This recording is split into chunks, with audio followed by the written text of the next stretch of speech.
Alright, what's happening, y'all? Coming with a quick injury update for Ryan Fitzpatrick. It does not sound good. Don't want to be pessimistic, but so far from the initial analysis, it seems like Ryan Fitzpatrick will miss at least a few weeks. But before we dive into that and the entire QB situation that we're dealing with, and we even got to talk about who's going to be the backup QB. Granted, Taylor Heinicke starting. Kyle Allen's the backup. What if Taylor Heinicke gets hurt? Who's the backup behind Kyle Allen? Steven Montez? Do you bring in a free agent? Do you trade for a Drew Lock or a Tyrod Taylor? Do you bring in a Cam Newton? And then, of course, we got to talk about this whole franchise quarterback thing, man. I've been telling y'all, I've been warning y'all. Both of these quarterbacks are injury prone. I've been trying to tell people. But before we dive into that, make sure you subscribe to the channel. Hit the bell next to the subscription button so you get a notification immediately. And every time I release an informative and opinionated video just like this one. I just finished the game day live stream. Came out with my quick review and analysis of the game that just went down, that big time loss. And then I had my post game live stream where y'all called in. That was a lot of fun and hilarious as usual. But it's time to get back down to business, giving y'all an injury update on Ryan Fitzpatrick. Let's get it.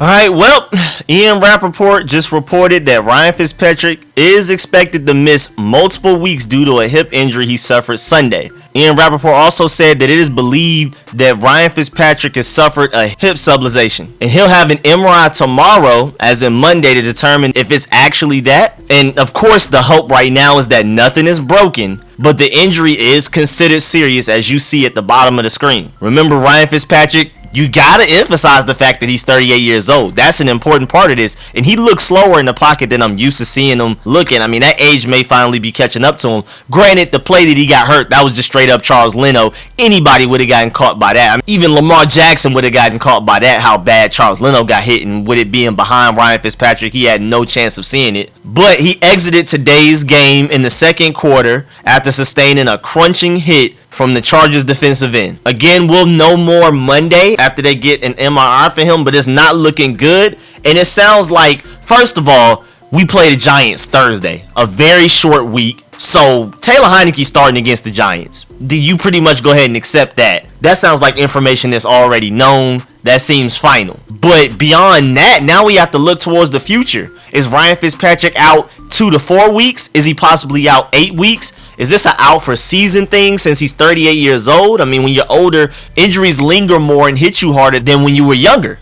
And younger quarterbacks that are in the game right now. I feel like if Justin Herbert had the same hip injury, he wouldn't be out as long as a Ryan Fitzpatrick is. Or just the fact that Justin Herbert is just built so big and he's younger, maybe that same exact hit that Ryan Fitzpatrick sustained, if Justin Herbert sustained it, maybe he bounces right back up with no injury. So Ryan Fitzpatrick's age definitely matters here. But again, the biggest controversy right now is what we're going to do as far as the rest of the season goes. Because again, who knows how long Ryan Fitzpatrick is out. I will have an update when that information comes out tomorrow. But as of right now, we need to talk about this quarterback situation. Because even assuming Taylor Heinicke is our starter, and this is going to be really fun.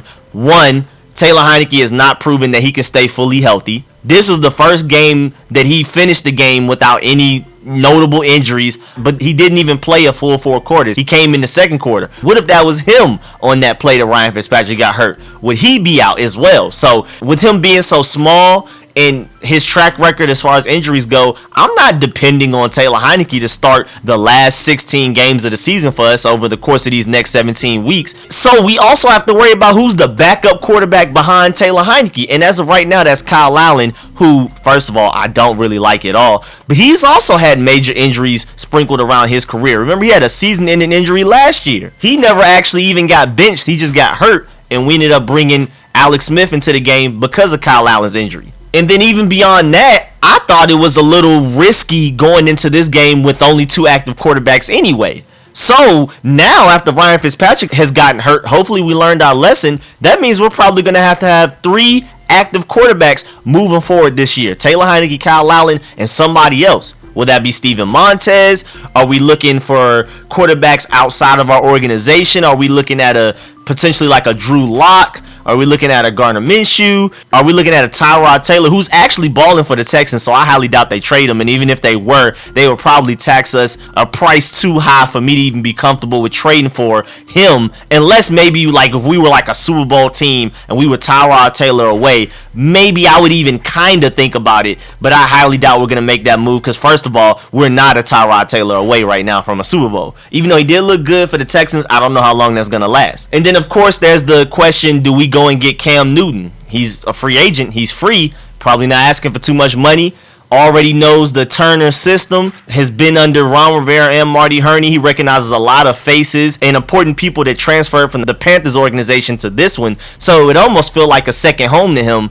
But I don't know. I mean, granted, the last time we saw Cam Newton, 8 for 9, and some of those throws were really impressive. But I still doubt we go that way.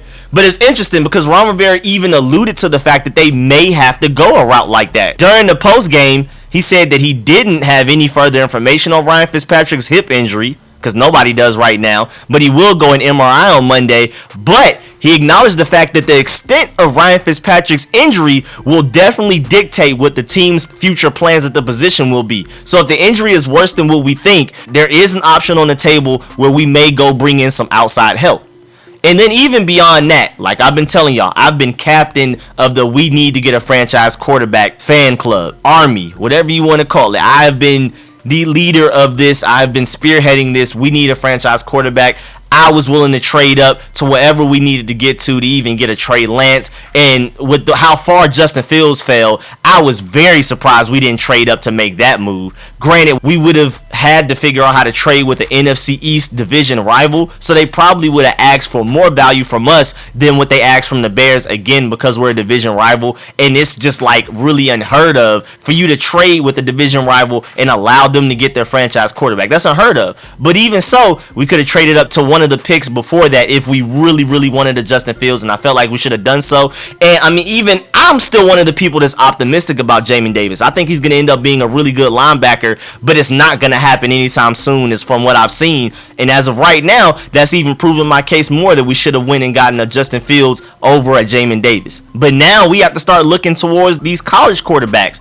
Granted, this next draft coming up should be fairly deep, so no matter where we finish, even if we have to trade up, we shouldn't have to trade up far, because it looks like there may be quite a bit of franchise quarterbacks in this upcoming draft. You know, my favorites are Malik Willis for very biased reasons. First of all, I just think he's one of the most talented quarterbacks to play in college in a while. I think he's just a slightly slower Lamar Jackson, but I think he has far better arm potential and just passing game prowess.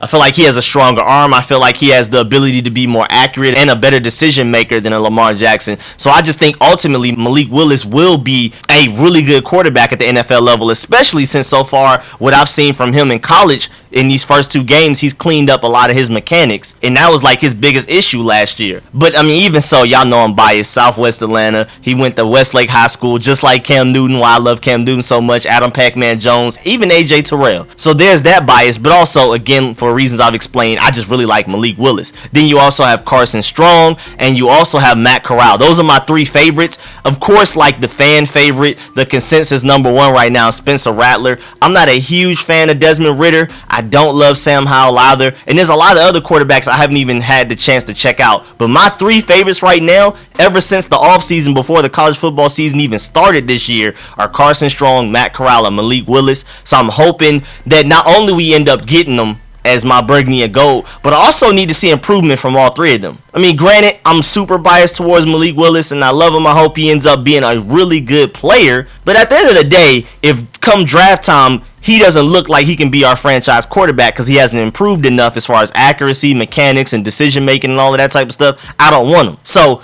I do need to see improvement from all 3 of those guys. And I've seen some. I'm definitely optimistic about all 3 of those guys. Again, Malik Willis, Matt Corral, and Carson Strong. But I still need to see more from all of them. And I need to see some consistency out of them as well over the course of this entire college season. But yeah, man, I mean, this quarterback situation is weird. Because as of right now, worst case scenario, Ryan Fitzpatrick is out at least 8 weeks.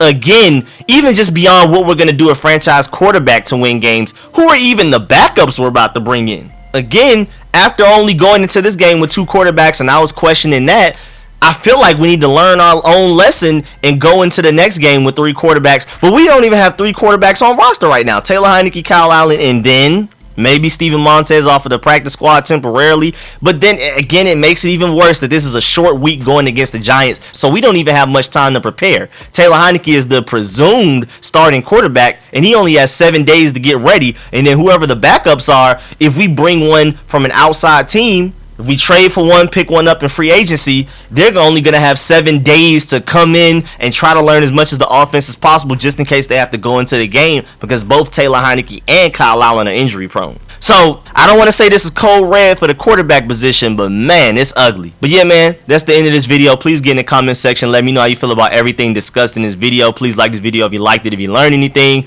Of course, man, big shouts out to all of my supporters. Shouts out to everybody that donated today, man. Huge help, man. I'm telling y'all, the money goes right back into equipment and all of that. I really appreciate y'all. Shouts out to all of my sponsors, especially my Pro Bowl sponsors whose name you see scrolling on the screen right now. And a special shouts out to all of my new sponsors that became sponsors today or went from rookie to Pro Bowl. I really appreciate all y'all, man, for real.